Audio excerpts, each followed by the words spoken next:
Available on Spotify, Anchor, Pocket Casts, Google Podcasts, TuneIn, YouTube, and iHeartRadio. Everything in this universe has a beginning. The Big Bang. The formation of nebular matter into stars and planets. The first collections of amino acids in the Earth's oceans. The first creatures to leave them. The first mammals.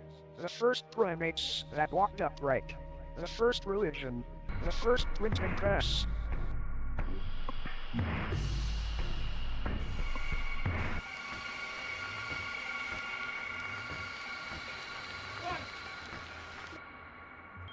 Pump up your space boots and phone home. It's time for Let's Find Out with co-host Diego.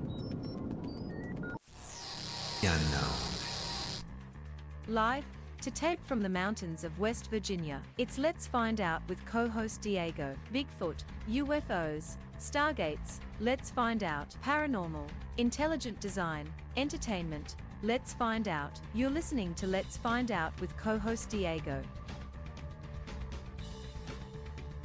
Live to tape from the mountains of West Virginia. Welcome to another episode of Let's Find Out with co-host Diego. Thank you for taking this journey with me. On this episode of Let's Find Out, our guest is a musician, photographer, and artist whose works can be found on numerous private and public collections worldwide.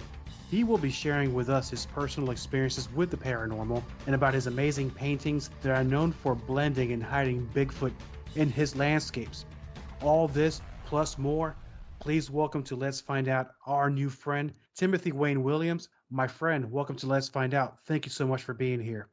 Hey, Diego, I appreciate it, man. I really, it's been great. Appreciate you having me. Oh, of course. And we were talking about earlier, but before we get to your paintings, I wanted to say that I've just become a new fan of your work because I've been following you on social media. I followed you first on Instagram and then on Facebook, then on Twitter. And when I see your posts of these beautiful pieces of work, I've slowly becoming more and more of a fan of what you do. And so I'd like to thank you for making such amazing work. I appreciate that, man. That's really nice of you to say. That means a lot. Oh yeah, you're welcome. I really mean it comes from the heart. And but we're definitely going to get into that. Now, we came into contact not long ago. I think it was through Instagram that I put a post about. I always welcome people to come on the show and share their experiences, paranormal, UFO, or Bigfoot experiences. You answered the call, and then I'm reading the text, and I see what looks to be some pretty interesting experiences that you have. So, if you don't mind, let's cover the first one.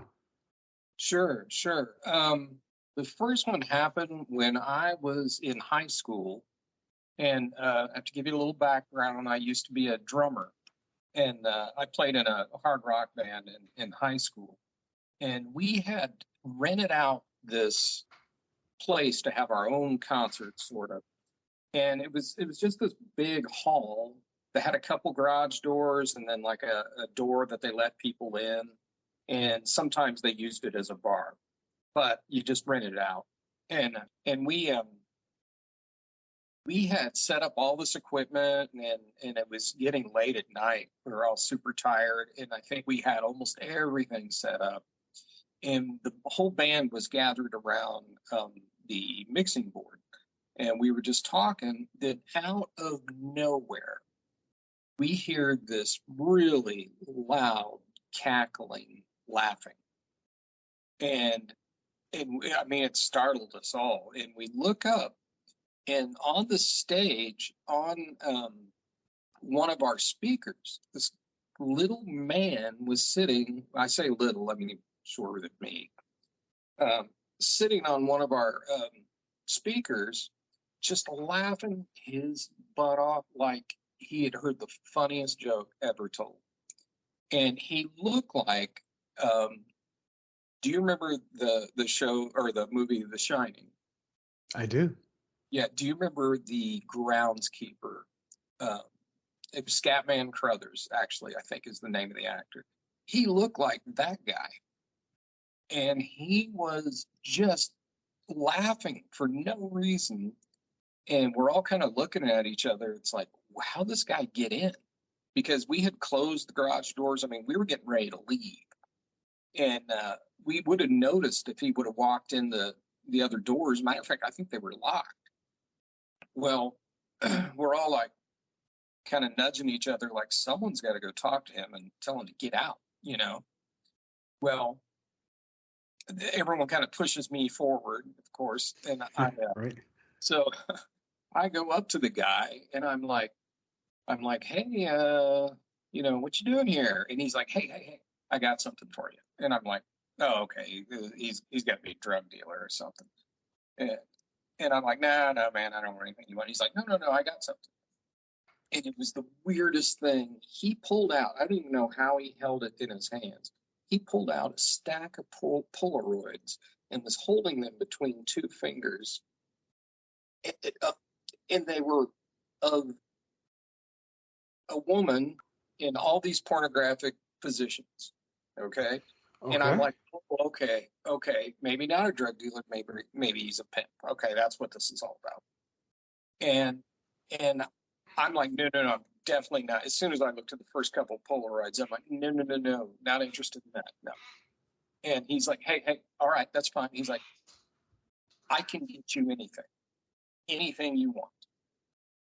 And I'm like, no, I don't do drugs. And he's like, no, anything you want. And I'm like, absolutely not, man. You're creeping me out. And about that time, I think one of the guitar players came up and he was kind of going through the Polaroids going, oh man, this guy's crazy. And so we both kind of slink back to the soundboard where everyone else is. And in that time, it took me to get back to the soundboard. We all kind of huddle and everyone's like, what do you want? And I kind of look back and the guy is gone. I mean, we're talking not even a minute. You know, we're talking 40 seconds maybe for me to walk back to the soundboard, kind of get everyone together and look back and the guy is gone. And we're all looking around like, how did it get out?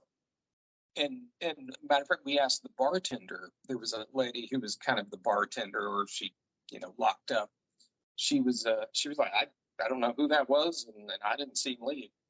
So I don't know how the guy got there and how he left, but I remember the way he looked at me, and it was so strange. I look back on it now. It's like it was a time in my life when I wanted to be a rock star so bad.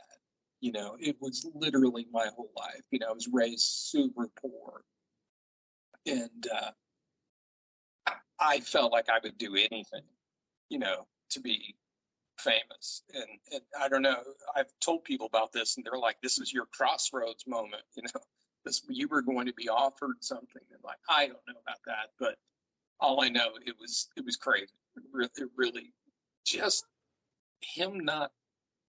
us not seeing him show up or leave is the creepiest part, I think. It's interesting because I'm sorry, I'd mean to interrupt you because Yep. I've known people who've experienced similar things or they've seen similar things where one or two people in a group might have seen it, but this is the whole band plus somebody else who was there with you saw this I'll say apparition, right? I mean, he looked flesh and blood, but could have been, you know. Right. And then you mentioned that he was offering you to look at something or give you anything you want. Seems almost like you're talking about growing up poor and you want to be a rock star. And I kind of had to think in it what somebody mentioned earlier to you that perhaps these photos represented some sort of a deal. Say, well, you can have this, this, and this. Who knows what kind of deal, what kind of Faustian bargain you would have made with this thing? Exactly. That's exactly what I thought. It took me years later where I analyzed that more, and then I really feel like, you know what? I wonder what would have happened if I would have said, yeah, what can you give me? You know, I just wonder where that conversation would have gone. You know, it's very freaky. And with the band, you mentioned rock band. And I know because if we're going back in time like that, that was during the times where I guess rock and roll, hard rock or metal were, I guess, always linked into some sort of satanic music or demon music. Was the body of work that you all were doing along those lines, or was it just like a regular rock band singing No, regular rock songs? yeah, no, we weren't doing anything, you know, like none of the death metal or evil stuff. We were playing songs, some cover songs like by, Bon Jovi and bands like that. I think the hardest thing we did was maybe Metallica, So with that, no, it's interesting. Everybody's seeing this. From that point, were there more practices after that? Did the band end soon after that? What happened? No, we played the next night, and really we didn't talk much about it because we were so, excited for the show. And the show went well. Everything, was okay. And I bet the band probably stayed together another year, you know. Have you remained in contact with those former band members, and have you spoken about this since then to anybody? Yes, and that's kind of the weird thing. The one guy who walked up with me, I have not talked to him, and the singer actually died. But the one guitar player is actually my brother-in-law, and he just vaguely remembers it. And my sister was there too, and she just, it's same deal. She just vaguely remembers it. She, because they didn't go up and talk to the guy, like I did, and so they were just like, I mean, this was probably 85 or 6, long time ago. Yeah, They had this to, feels like like, forever ago. Yeah, yeah. 1985. So this is going to sound like a real silly question. Have you attempted to draw or paint this being just to I don't know, no, I would say archive, or because you certainly at that point there were no cell phones, of course. We can't take a picture of it. The best you have, maybe a Kodak disc or a Polaroid, and not like we have technology today. Have you drawn this being or painted or anything? No, like I said, I mean, if I did it, it would look like Scatman Crothers, from The Shining. So, I mean, it's like I kind of know what he looked like, and I've never really wanted to draw or paint that. I've been asked that before, but I just no desire to. I understand. Maybe some memories are best left done and over with. You don't want to constantly look at something that maybe might not have been the best thing for you, right? Yeah, absolutely. So let's move on to, because I know you had a second story. Now, let me one what was considered to be, I guess that would be considered semi-demonic, wouldn't you think? That one I think is demonic. The next story I have is like the polar opposite. This is like an angel encounter, I think. But the crazy thing about it is, it's not like um, an angel encounter where I was like saved from a burning car or anything like that. It's actually super, super mundane. It actually has to do with the toilet, believe it or not. All right. I know it's kind of crazy. But my wife and I, when we first had kids, were super, super poor.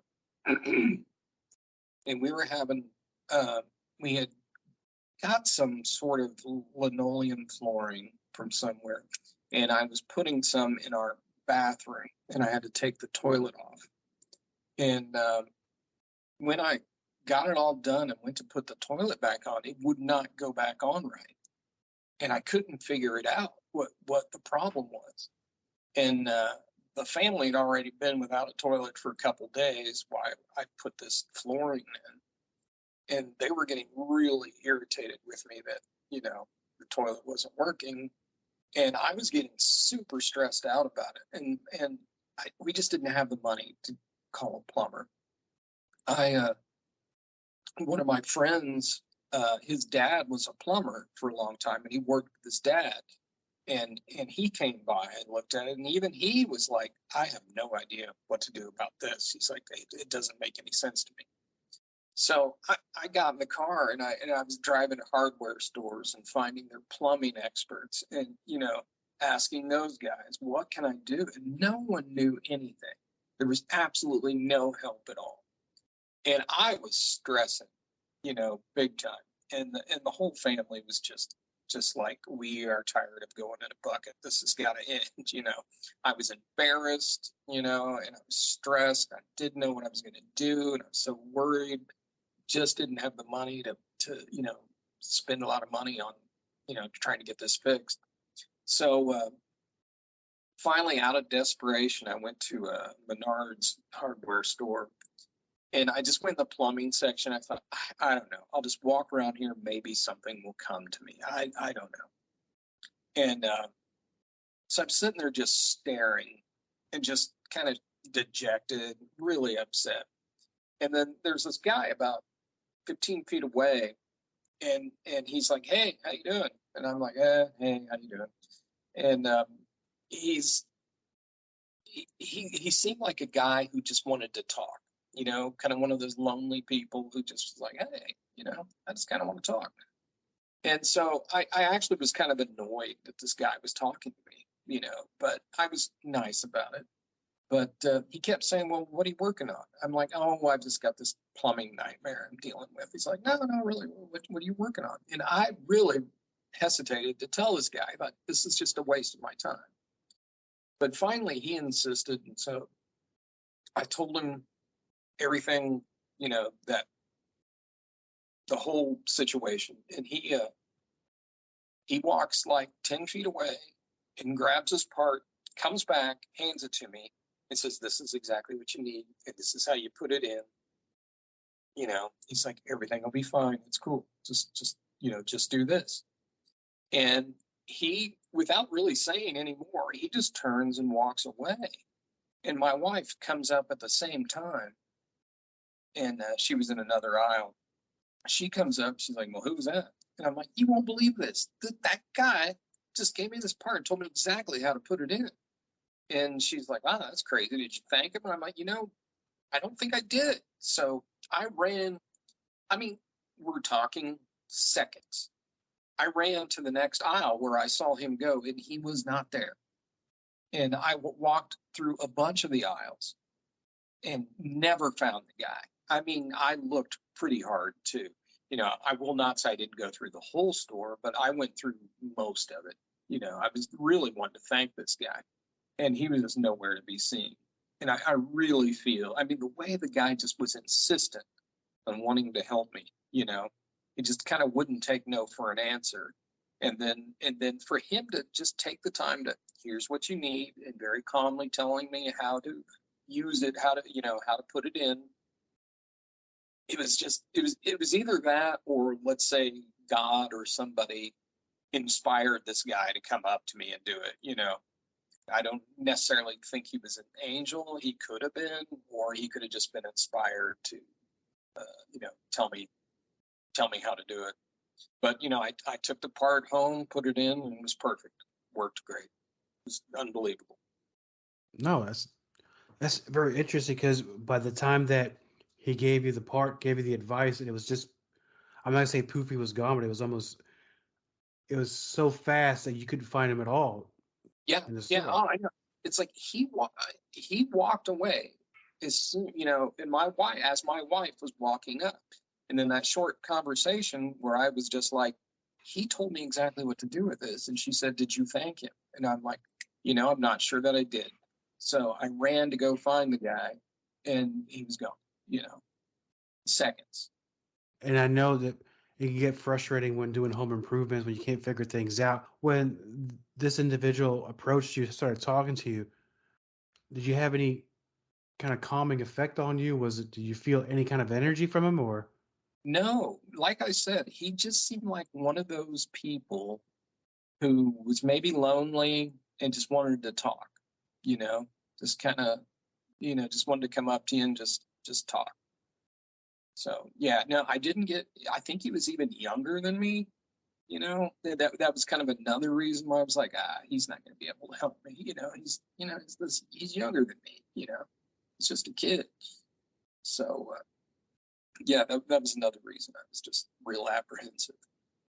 Right place at right time and problem solved. So that's a good Yep. visit. That's the best kinds you want.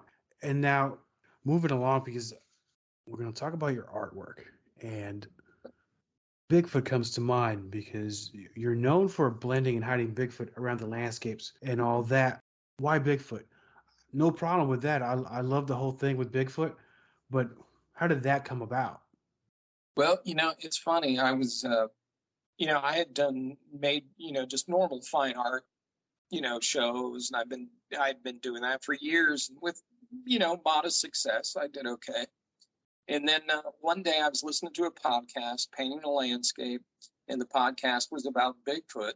And I just got inspired. I thought that'd be funny just to put this little Bigfoot in the background, And I did it just for my own amusement. And I started doing it, in lots of my landscapes. And I didn't tell anybody about it. I was selling these at fine art shows and not mentioning it. I didn't think anyone would think it's cool like I did. Then one day I was having a really slow art show, and just to keep people in my booth, I was like, hey, check out this painting. There's a Bigfoot in this painting, and see if you can find it. Just to keep people in my booth, and people really responded to it. They thought it was really cool. So, like after next couple days or so, I was sitting around and I was like, I wonder if there's any Facebook groups, about Bigfoot, and I couldn't believe there's like thousands. And so I was like, I wonder what they would think of these. And so I posted a painting and said, hey, I hit a, Bigfoot in this, what do you guys think? And I got like 1,000 likes, like that day. And I was like, whoa. I was like, okay, people like this. So I started doing, more and more and posting, one every couple of weeks, and then, then one a week. And then people got to expect them. And it's like I joined a whole bunch of groups, and I got this nice loyal following, and it's really cool. I've been able to travel, and I do now. I don't do fine art events. I do, Bigfoot events or paranormal conferences and stuff. And every place I've been, people have known me, which is so cool. And so, yeah, and I've had lots of opportunities. One of the people who really liked my art was Doug Hychek. He was the producer of Monster Quest, and him and I and his son Alex, we published a calendar of my stuff this year, and and I'm working on next year's calendar right now, and that went over real well. Yeah, I might end up doing a coffee table book at some point. And I've been able to do a couple book covers too. There's another researcher named Henry Franzoni who has got a cool book out called "Failing in a Cool Way," and it's about his failure to find Bigfoot. But I'm working on that cover right now. It's really cool. And then that's amazing, and it's because I was going to ask the question about. You almost kind of answered it for me because we're talking about your collections that can be seen around the world, have been purchased from people around the world, and now that your artwork is finding life in in the Bigfoot community and paranormal community, where you don't need to tell me who purchased these things. I mean, they're winding up on book covers and they're going to wind up on calendars. Where around the world have you shipped these paintings to? Sure. Ireland, Australia. My biggest collector is a lady who lives in London, and she owns like 13 or 14 of my pieces. Austria, Germany, and Canada. So that's probably all of them. Maybe Mexico. There might have been one in Mexico. But yeah, so they've gone all over the place. And I'm sure more to come. Now, we were also talking right before the show that you're going to be doing some of these some of the shows, some of the cons. So where are you going to be in the next few weeks? And so that way the listeners of the show can come find you and say hello and take a look at your work. Yeah, well, I'll be in your neck in the woods in West Virginia in a couple weeks in Sutton for the I think it's called the West Virginia Bigfoot Conference or something like that. I forget exactly the name, but it's It's in Sutton, West Virginia, and that'll be really cool. I think it's Central West Virginia Bigfoot Conference. And then I have one in Pennsylvania. I'm sorry, I do not have that date. Yeah. I'm sorry. I should have wrote that down. I forget exactly the date, but it'll be in Pennsylvania. I'm not even sure of the city, but that'll be in August. That's no problem, because every time you make a post wherever you're going to be, I'm going to go ahead and share it. That way the listener can know where you're going to be at. Yeah, and I'll be in Kentucky too for CryptidCon I think that's September. Excellent. And so for the listeners of Let's Find Out that want to learn more about your work and where they can purchase your paintings, let us know the website, your social media, so that way we can keep up. Right. I have a website, but I'm actually just going to kind of let that wither on the vine and die. I've been so fortunate that I've been selling paintings fairly fast that by the time I would update my website, they'd be sold. So it's like I haven't actually put anything new on my website in like 6 months. Wow. So I'm basically going to just stop using the website. So, but my bio is on there, and there are some paintings on there you could still see, and that's twwilliamsart.com. Go there. But I would recommend actually following me on Facebook, and that is T.W.Williams Fine Arts. And if you go there, you'll see everything that's up to date. Awesome. We'll definitely check that out. We really appreciate you taking your time out of your day to come on the show. And I can't wait to actually meet you so I can, we can talk some more, and I can try to look at the landscape and see if I can find him. Yeah, that's cool. Yeah, it was great being on here. I really appreciate you having me. Oh, sure. Anytime. Come back later this year and we'll talk about more of the things that you release, and hopefully we can get you back before you sell out. Yeah, I don't know if that'll happen, but yeah, that'd be great. Excellent. Hey, thank you for being on, and we'll have you back definitely. This has been another excellent episode of Let's Find Out with co-host Diego. Please check us out on all our social media pages, as well as our new YouTube channel, and now I am also on Rumble. Thank you for taking this journey with me. Until next time, my friends.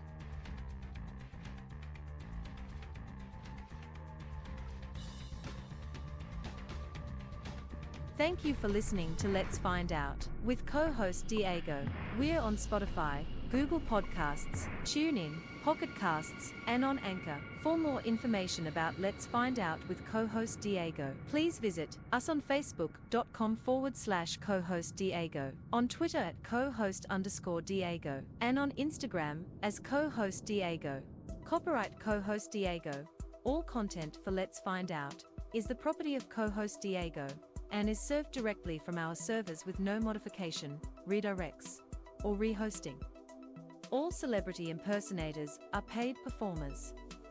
The impersonated celebrities do not endorse or promote any views or opinions expressed by our guests, co-host Diego, or Let's Find Out. The information shared on Let's Find Out is provided on an as-is basis with no guarantees of completeness, accuracy, usefulness, or timeliness. Have you always been curious about the unknown, the unexplainable? Do you find yourself intrigued by the mysterious and paranormal side of our world? Then Let's Find Out with co-host Diego is the podcast for you. Join in on an adventure into the world of the inexplicable and get insights from experienced researchers, investigators, and experts. Listen to mind-bending discussions and fascinating stories as Let's Find Out explores the strange, mysterious, and paranormal. Let's Find Out with co-host Diego is a unique and engaging podcast that uncovers the mysteries of the cryptic and unknown. With insightful interviews and discussions, they discover the very latest theories, discoveries, and investigations that may someday give us the final answer as to what may be behind the veil of reality. Available on Spotify, Google Podcasts, Pocket Casts, YouTube, iHeartRadio, Radio Public, TuneIn, and Rumble.